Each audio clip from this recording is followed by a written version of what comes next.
Hola mi gente, bienvenidos a CNN Dinero. Te saluda Xavier Serviá. ¿Lista? ¿Listo? ¿Comenzamos?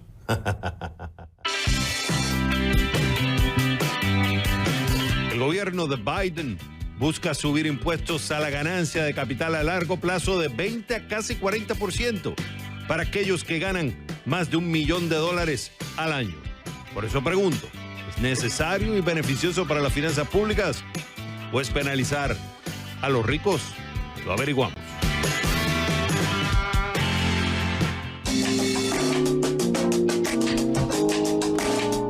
Las criptomonedas siguen subiendo en precio y en demanda y también se suman los críticos y las voces a favor de regularlas.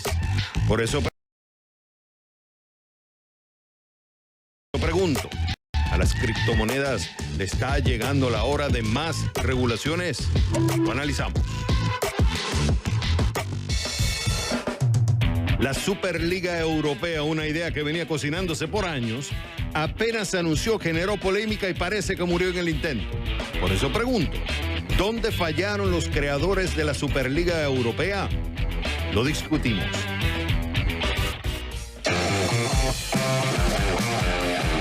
¿Eres extranjero y quieres estudiar en Estados Unidos y pedir ayuda financiera en el país? En un nuevo Dime Xavier te explico las opciones que tienes. Desde la Ciudad del Sol, Miami, comienza el único programa que vive la economía. Este es CNN Dinero, que arranca en 3, en 2, en 1. ¡Vámonos!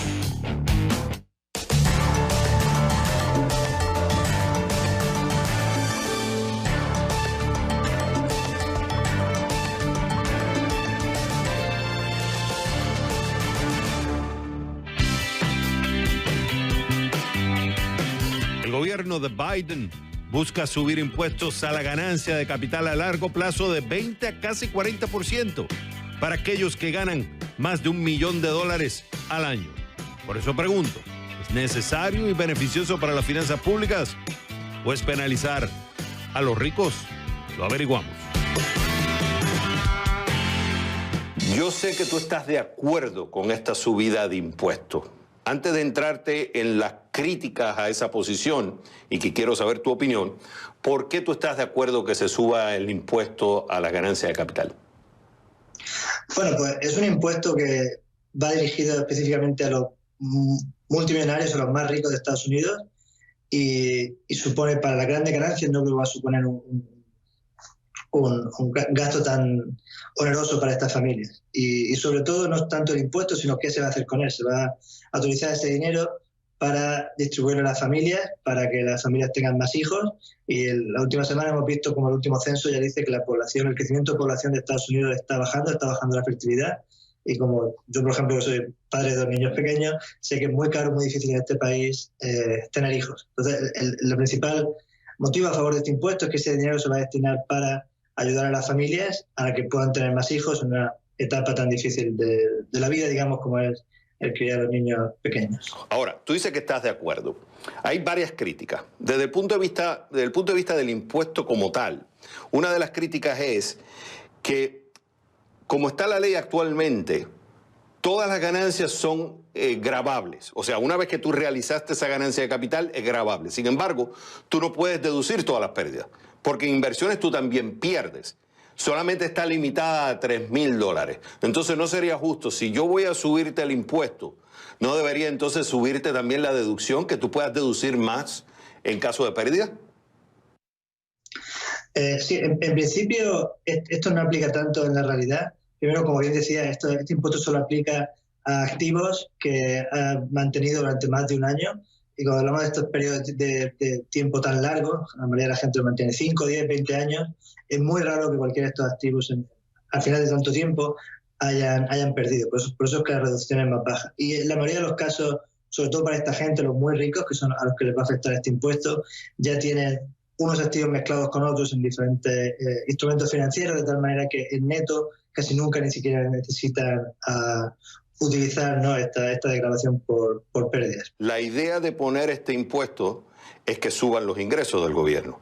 Dicen los críticos que esto lo que tiene es un efecto contrario, bajarían los revenues o los ingresos del gobierno, porque de por sí es elástico. O sea, hay una sensibilidad. En la medida que tú me subes los impuestos, entonces hay una reacción negativa o elástica de que entonces yo lo que hago es mantener el dinero invertido, no realizo la ganancia, por tanto los ingresos disminuyen. Sí, este es el punto que le gusta siempre decir a los republicanos de la curva Laffer, ¿no? Ojo, no son republicanos, también hay economistas que están, o sea, no necesariamente son republicanos, que están de acuerdo con este punto.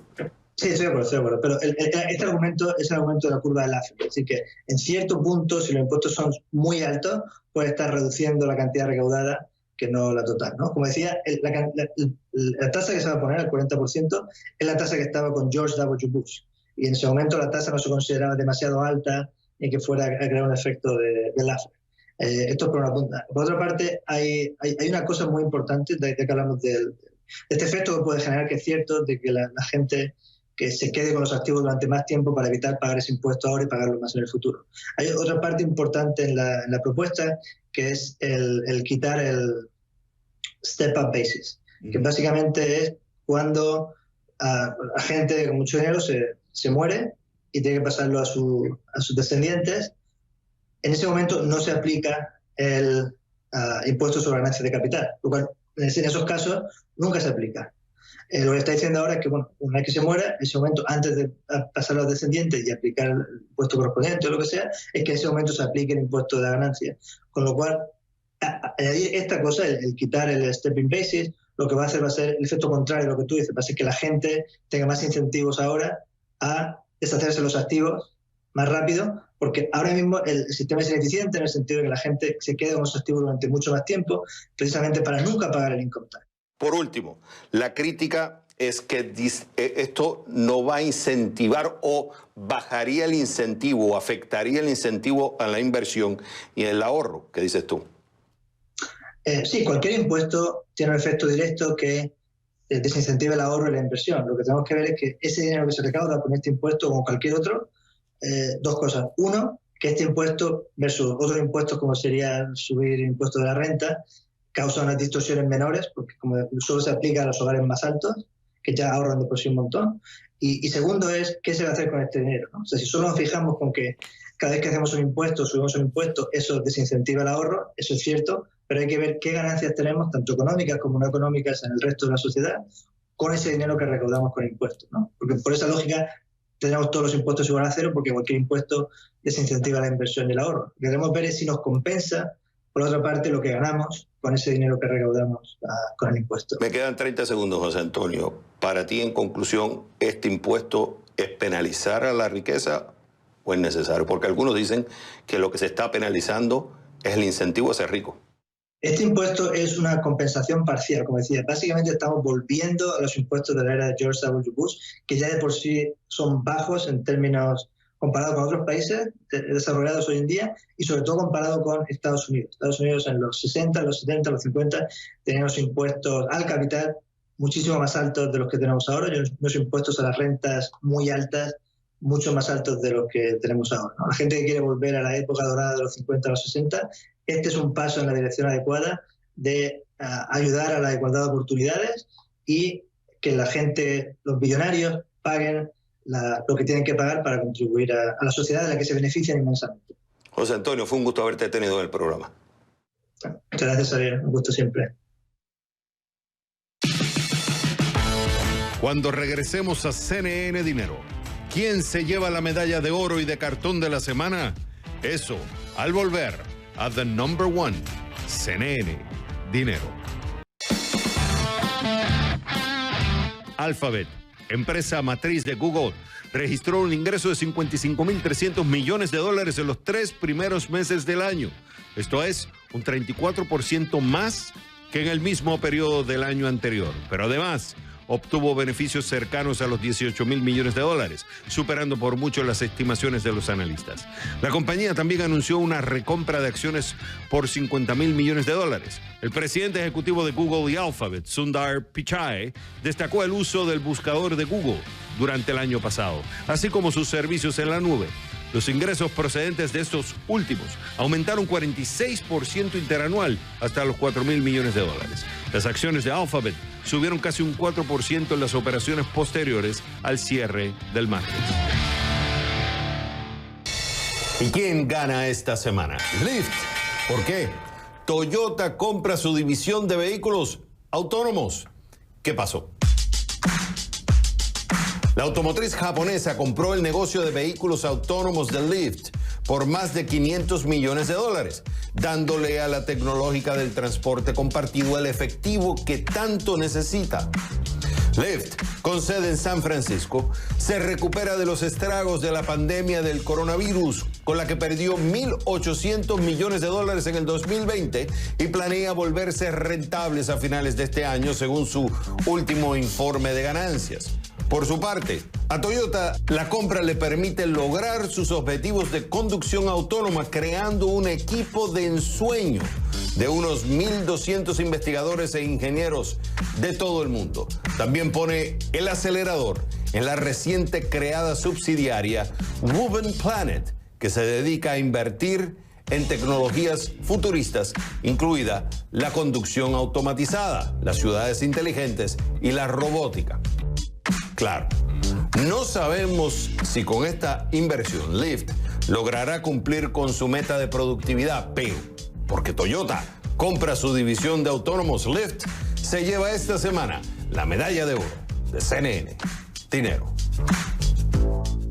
¿Y quién pierde esta semana? Los consumidores estadounidenses. ¿Por qué? Los precios siguen en aumento. ¿Qué pasó? Procter & Gamble es el último fabricante de bienes de consumo en anunciar que aumentará los precios de marcas como, piensa, los pañales Pampers, los tampones Always y Tampax, y productos para la incontinencia para adultos, Always Discreet, entre otros, al subir lo que cobra a los minoristas. ¿Qué pasó? El fabricante dice que tiene que cubrir unos 125 millones de aumentos este año en comparación con el 2020 en el costo de las materias primas que utiliza para fabricar ciertos productos. La cantidad exacta de los aumentos de precio varía según la marca, pero estará en el rango de porcentaje de un dígito medio a alto y entrarán en vigor a mediados de septiembre.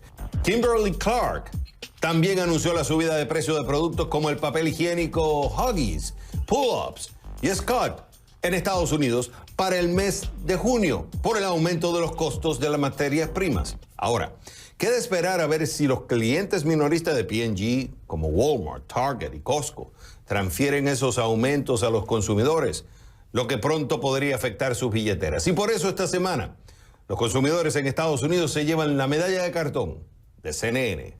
Dinero. Cuando regresemos a CNN Dinero, las criptomonedas siguen subiendo en precio y en demanda, y también se suman los críticos y las voces a favor de regularlas. Por eso pregunto, ¿a las criptomonedas le está llegando la hora de más regulaciones? Lo analizamos al volver a The Number One, CNN Dinero. Uber lanza en Estados Unidos una nueva opción para los usuarios y es la de alquilar vehículos desde su aplicación. Se trata del programa Uber Rent, que comienza ofreciendo reservas de marcas como Avis y Hertz. Según la plataforma de servicios de transporte, los precios serán fijados por la empresa de alquiler, aunque Uber se llevará una parte de las reservas.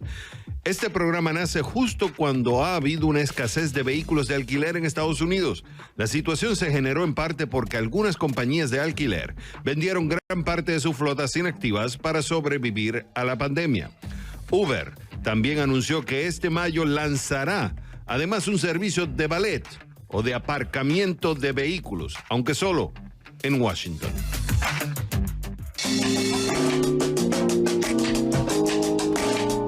Las criptomonedas siguen subiendo en precio y en demanda y también se suman los críticos y las voces a favor de regularlas. Por eso pregunto, ¿a las criptomonedas le está llegando la hora de más regulaciones? Lo analizamos. Marcos, hay una realidad que las criptomonedas cada vez más se están haciendo populares, o sea, están entrando lo que le llaman en inglés al mainstream.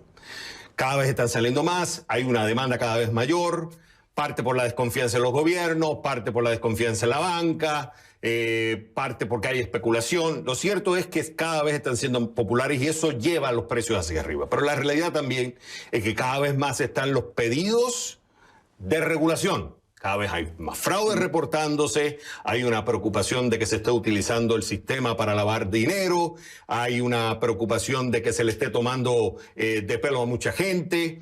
Hay un problema de que no hay una clara regulación o una normalización de las regulaciones. Cada uno está poniendo regulaciones diferentes, por ejemplo, en el caso de Estados Unidos, ya tú me hablarás en el caso europeo. Y algunos especulan de que parte de este boom que hay en las criptomonedas es por la falta de regulación. O sea, es un medio oeste donde cualquiera puede crear con un poco de dinero un sistema, un exchange, pero el resultado es que al existir poca regulación es lo que está permitiendo que haya un medio oeste donde cualquiera puede sacar una pistola, donde algunos se benefician y otros terminan matándose. Entonces te pregunto yo, ¿el problema de lo que estamos viendo con las criptomonedas es parte de que falta regulación? Sí, bueno, falta cierta regulación y por otro lado no hay una autorregulación por parte de los players del mercado, de las grandes compañías o de las pequeñas plataformas que están desarrollando este tipo de sistemas, ¿no? En muchos casos lo que sí que vemos es un aprovechamiento de la inversión. Se ofrecen inversiones a muy alto rendimiento con unos porcentajes que en la vida un banco o un sistema financiero ofrecería, y eso capta la atención del pequeño consumidor, del pequeño usuario, del pequeño inversor.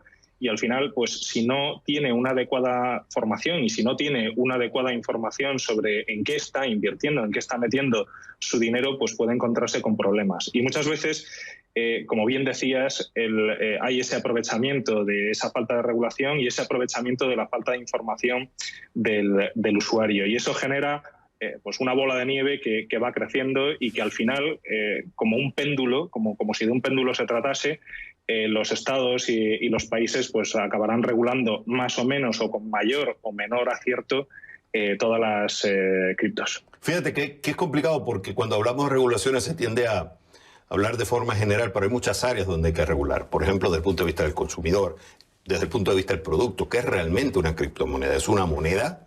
Lo cual ya aplicarían unas regulaciones. ¿Es un commodity? Donde hay un debate en los Estados Unidos sobre eso, si es un commodity o un dinero, lo cual aplicaría otras regulaciones. Entonces, no tan solo tienes de cómo definir el producto, que todavía no está claro, sino cómo se hace el negocio de ese producto, lo cual no está claro tampoco, y cómo y desde el punto de vista de la regulación del consumidor, porque también es un instrumento de inversión.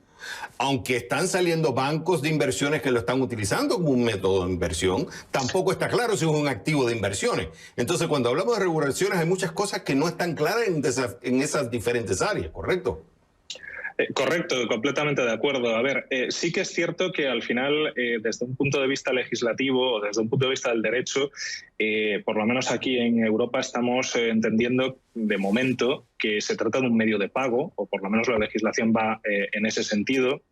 Pero también es cierto que los tokens, a las criptomonedas, se les considera como un bien fungible. Es decir, al final tiene una cualidad parecida a la del dinero. Entonces, cuando estamos llevando casos en tribunales cuando hay una estafa o se pide la restitución del bien, no se pide la restitución del Bitcoin o de la criptomoneda específica porque no tiene esa fungibilidad. Es no fungible, con lo cual se pide la devolución de X criptomonedas que fueron sustraídas. Pero sí es cierto que pues hay gobiernos que lo están entendiendo de una manera, lo están entendiendo de otra, y al final las cosas son lo que son y no lo que dicen que son. El hecho de que se le llame criptomoneda no lo convierte en una moneda virtual automáticamente. Tiene una serie de características que la legislación le da, y por eso también muchas veces el consumidor y el usuario no tiene la información completa,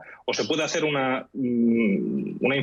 se puede hacer una idea equivocada de en qué está invirtiendo, porque no es lo mismo una criptomoneda que una moneda. Entonces, ahí vienen muchos de los problemas que tendremos que lidiar con ello en el futuro. En el caso de ustedes, me imagino, porque antes de entrar en la conversación tú me estuviste comentando, e incluso yo en Estados Unidos he estado recibiendo emails de mucha gente que se queja de que no pueden accesar a su dinero, los exchange. Voy a hablar a nivel general. Incluso han salido exchange grandes donde han dicho que uno de los retos que han enfrentado es el alto nivel de demanda y que han tenido que poner más personal. Pero lo cierto es que cada vez más se escuchan casos de personas que tenían su dinero en estos exchange y que al final no pueden accesar, o porque se lo robaron, o porque se perdió, o porque literalmente no lo pueden sacar. ¿Ustedes, en el caso de ustedes, han encontrado ese tipo de problemas también? Sí, este es un problema que está proliferando muchísimo. Cada vez hay más de estos casos y tienen que ver con dos factores, en mi opinión. El primero es la facilidad con la que se tiene para invertir. Es decir, en una empresa de inversión normal, regulada, bajo el paraguas de la legislación de cualquier estado, pues tiene unos requisitos, tiene que tener un capital social, tiene que tener una estructura, y en cambio aquí estamos hablando de Internet, de un elemento completamente globalizado en el que no se sabe muchas veces dónde está la plataforma, quién está detrás, quién puede responder, y eso al final complica muchísimo el poder intentar siquiera recuperar esa inversión o esos depósitos, porque si la plataforma está detrás de un proxy de un país, pues de Oriente, de Asia o de donde sea, pues va a ser muy complicado localizar a quién está detrás. Y por otro lado, también es cierto que, como decía antes, se aprovechan estas plataformas de ofrecer unas rentabilidades verdaderamente de locura. Estamos hablando de algunos casos que ofrecen un 26% semanal. Esto es, claro, es inaudito. La gente pues invierte, hace caso a estos emails sin hacer una previa valoración, y al final pues pasan muchos casos que, o bien porque han sido hackeados, o bien los sistemas, o bien las plataformas, o bien el propio usuario en sus plataformas o en sus equipos, y pierde esa inversión. Y claro, el problema es tratar de recuperarla. Marcos, fue un gusto haberte tenido en el programa. Ha sido un verdadero placer. Cuando regresemos a CNN Dinero, ¿eres extranjero o quieres estudiar en Estados Unidos y pedir ayuda financiera en el país? En un nuevo Dime Xavier te explico las opciones que tienes al volver a The Number One, CNN Dinero. Amazon quiere hacer más cómodas y seguras las entregas de alimentos, por lo que ahora busca llevarlas directamente al garaje de los clientes. Para este nuevo servicio de entrega, lo primero que se requiere es tener un mando de garaje inteligente o compatible con conexión Wi-Fi. Una vez configurado con la aplicación Key de Amazon, los miembros de su servicio Prime pueden comprar en línea alimentos de Whole Foods o Amazon Fresh. Luego, deben seleccionar la entrega con opción Key al momento de la compra. Cuando el conductor lleve el pedido, utilizará un escáner de mano de Amazon para abrir la puerta del garaje, dejar las compras dentro y luego cerrar la puerta. Esta nueva opción de Amazon pretende proteger los comestibles de robos y de mal tiempo, y se produce cuando la empresa trata de ampliar su negocio de alimentos. Walmart actualmente ofrece un servicio similar.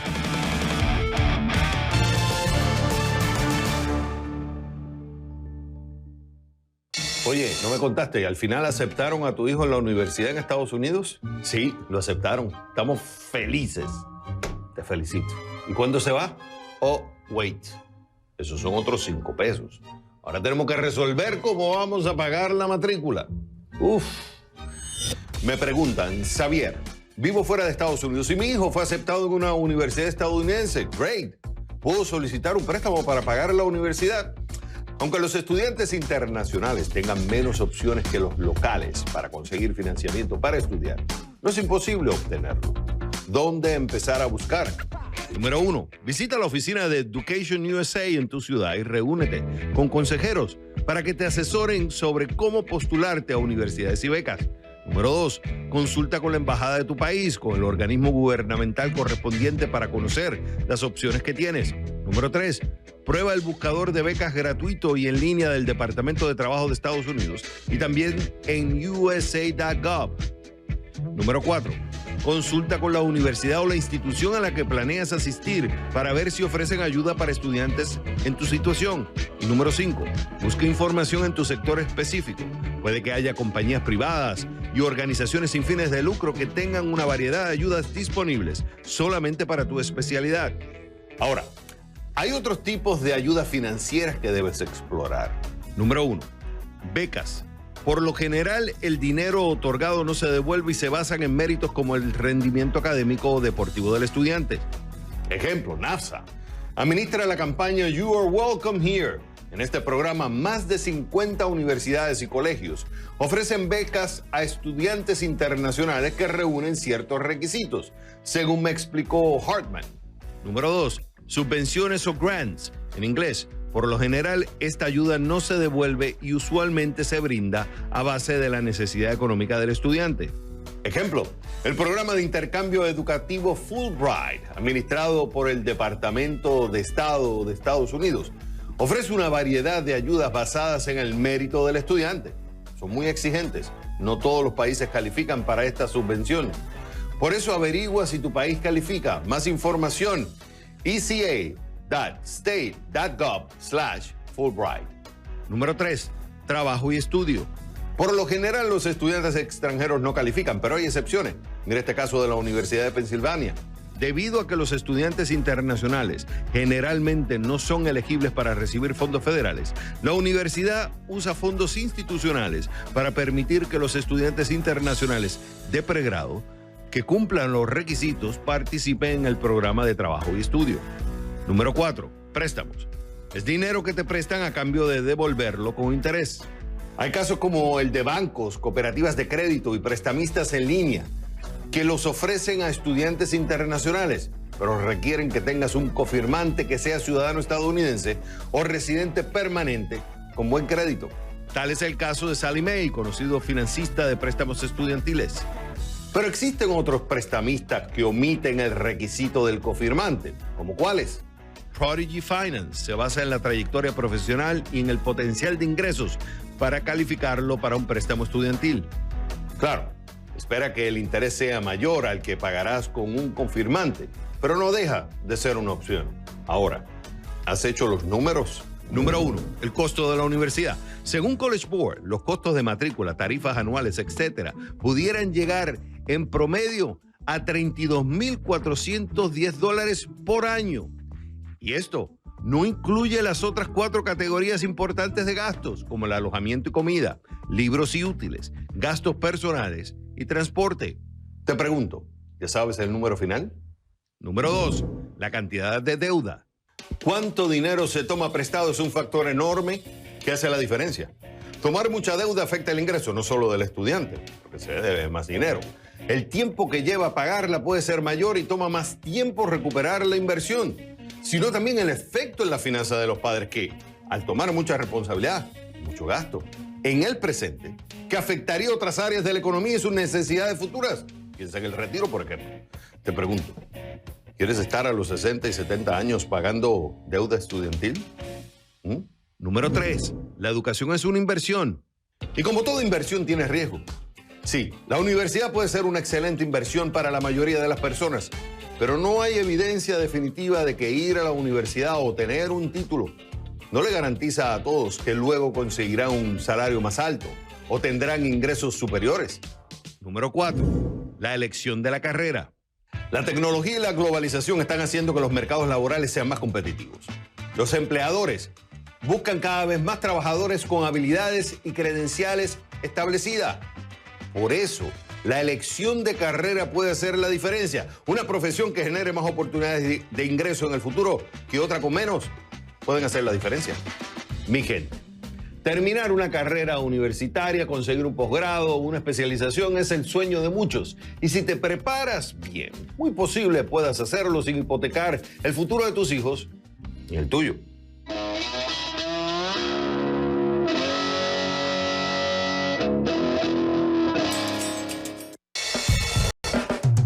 Cuando regresemos a CNN Dinero, la Superliga Europea, una idea que venía cocinándose por años, apenas se anunció, generó polémica y parece que murió en el intento. Por eso pregunto, ¿dónde fallaron los creadores de la Superliga Europea?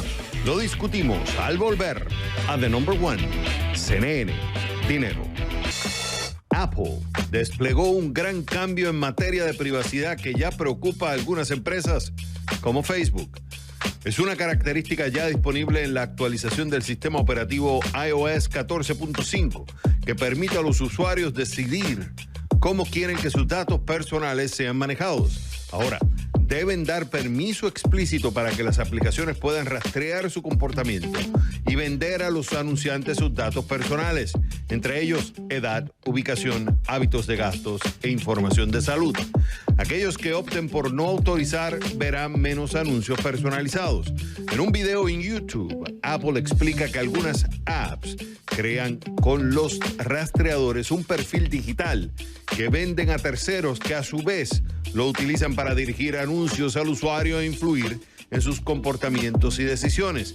En agosto, Facebook había advertido a sus inversores que los cambios de Apple podrían perjudicar su negocio si la gente empieza a rechazar el seguimiento. La Superliga Europea, una idea que venía cocinándose por años, apenas se anunció, generó polémica y parece que murió en el intento. Por eso pregunto, ¿dónde fallaron los creadores de la Superliga Europea? Lo discutimos.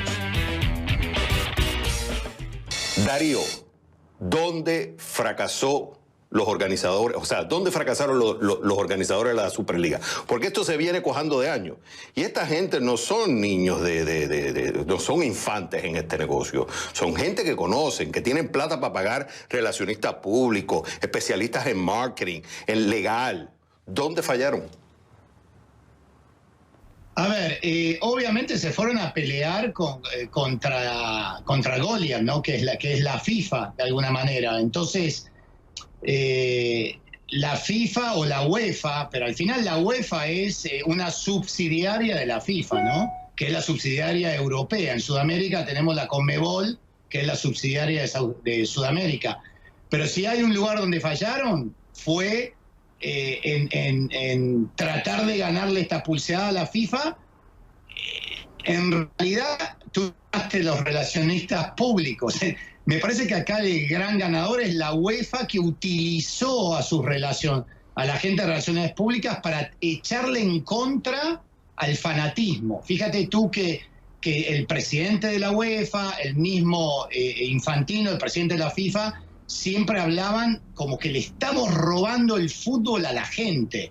Entonces esto ya pasó a ser una cuestión de bandera, una cuestión nacional, ¿no? Entonces yo creo que fue más, hasta te diría, que una batalla de relaciones públicas, como bien dijiste al comienzo, ¿no? Ok, pero ¿qué es lo que está? Porque acá entonces lo primero que habría que preguntarse, ¿por qué los organizadores de la Superliga, que son de los equipos más grandes, son los que jalan, son los que mueven la plata, ¿por qué ellos querían crear esta Superliga? ¿Y por qué a la FIFA y, digamos, consecuentemente a la UEFA no les interesaba que ellos crearan, digamos, este otro negocio?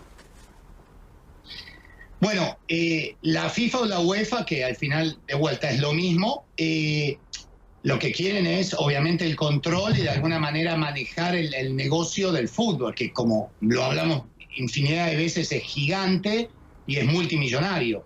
Los clubes al final, ¿qué quieren? Justamente eso, quieren que se les pague más. Ellos están diciendo que hay mucho dinero que se deja ahí, y también controlar los partidos, los viajes, los horarios y demás. Pero fue una cuestión puntual de distribución de dinero, y seguramente yo lo que he escuchado detrás de bambalinas, estos clubes que pelearon y demás, sobre todo los clubes ingleses, que fueron los que primero se fueron y debilitaron a estos 12 equipos fundadores de esta Superliga, hicieron un deal paralelo de alguna manera que mejoraron su situación, ¿no? Entonces, bueno, sí, fue una cuestión de dinero. ¿Y por qué lo hacen? Para justamente el Barcelona, el Real Madrid, el Manchester United, el Liverpool, son clubes que, bueno, que son estrellas y que quieren recibir una parte más grande de la torta, de alguna manera, ¿no? Fíjate que es interesante porque venía organizándose con tiempo, pero sucede lo del COVID. O sea, acá hay un evento que nadie lo tenía pensado, que es el tema del COVID. Le cierra los negocios, no puede entrar la gente a los estadios, por tanto va tumbando un negocio a los clubes. Entonces, vienen los clubes, algunos argumentan que los clubes tienen problemas de deuda o tienen problemas financieros porque se fueron afectados por el tema del COVID. Entonces, una vez que se empieza a abrir, digamos, ahora la economía de nuevo, empiezan a permitir que empiecen a jugar, los fanáticos empiecen a entrar a los juegos, ya vamos a decir, las reglas rígidas se van flexibilizando, entonces ellos dicen, vamos a aprovechar entonces y vamos a traer esta idea, porque esta idea no fue que salió ahora, se venía cocinando hace años.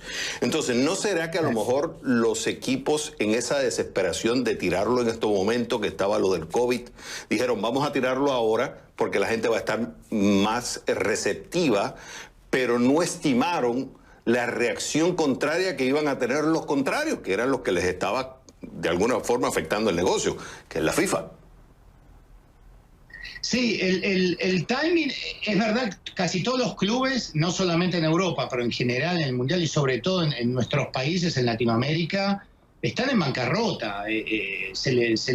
Se paga demasiado a los jugadores, no reciben suficiente dinero, hay muchísimo dinero en las facilidades, en los taxes, en los impuestos que se pagan.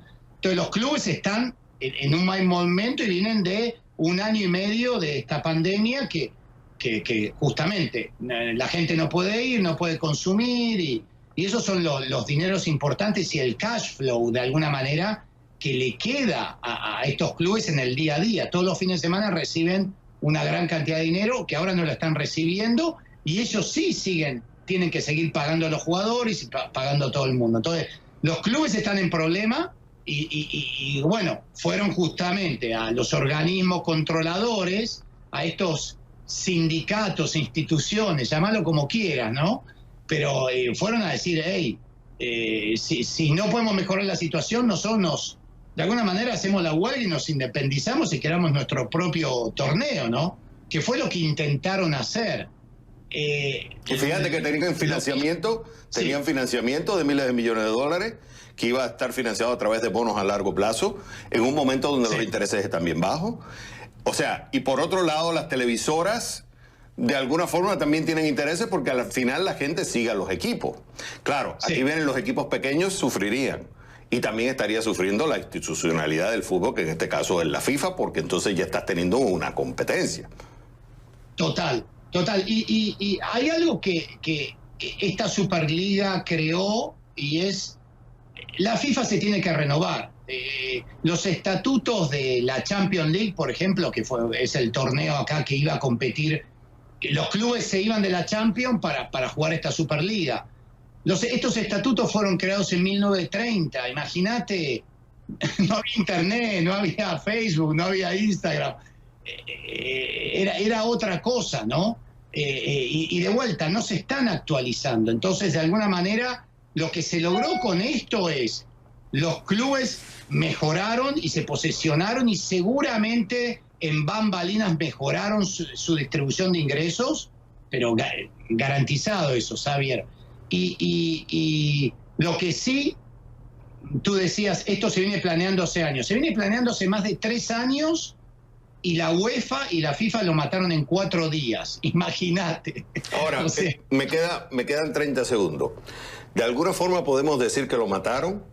¿O de alguna forma aquí en lo que llevaron estos dos equipos, aunque públicamente haya sido, vamos a decir, aniquilado? La reacción fue negativa desde el punto de vista de relaciones públicas, medios de comunicación, etcétera.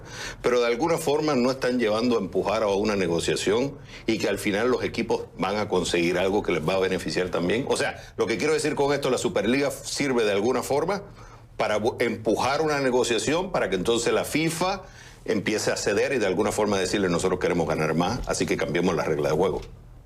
Totalmente, coincido contigo. Acá se abrió la conversación. La Superliga no murió. De acá a 2 años o 2 meses se va a llamar de otra manera, pero sí los clubes están con poder para sentarse a la mesa, lo cual antes no estaban unidos, ¿entendés? Entonces, una cosa positiva de la Superliga fue que le dio fuerza a los clubes y los clubes están negociando. Entonces, de alguna manera, la UEFA y la FIFA se tienen que renovar y tienen que ponerse a negociar y a mejorar cada deal con cada club de alguna manera, ¿no? Darío, como siempre es un gusto tenerte en el programa. Un placer, Xavier. Buen día. Bueno, mi gente, hemos llegado al final de otro episodio más de CNN Dinero. Ya ustedes saben, esto es CNN Dinero, donde la prosperidad está a su alcance.